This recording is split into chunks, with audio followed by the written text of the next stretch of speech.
10 years after 9/11, the 40 passengers and crew on United Flight 93 who perished in this field have taken their place in history. We can't afford to forget, not only the individuals, but their collective actions on that day. Gordon Felt's big brother, Ed, a computer software designer, was one of a dozen on board who made phone calls from the plane. Felt called 911 from a bathroom and spoke to police. Armed with information from calls about hijacked planes crashing into the World Trade Center and the Pentagon, the passengers and crew voted to storm the cockpit.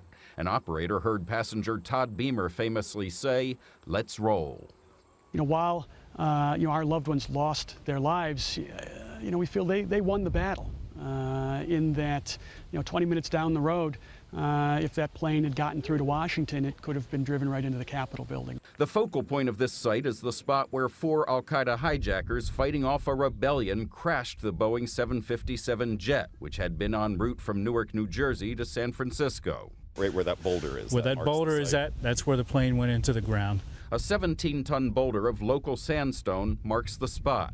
National Park Service Superintendent Keith Newland took us on the path that will allow visitors to see the impact zone from a short distance. That rock represents the final struggle. It represents a victory. California architect Paul Murdoch won the competition to design the Flight 93 memorial. There's a serenity to this place, which has to do with its kind of open, rolling hills quality. Using all 2,200 acres, a space twice as large as Manhattan's Central Park. Eventually, there will be a 93-foot tower with wind chimes visible from the road approaching the site. A white marble wall inscribed with the victims' names stands along the flight path. I'd like a certain sense of reverence and awe here. We hope that everybody takes away whatever they need to. Nearly 1,000 people a day visit this site, and a large percentage of them are families, parents teaching their children the lessons of Flight 93. About how people used their phones and called their families, and we're letting them know what was going on and how they took down the hijackers. And yeah, pretty special.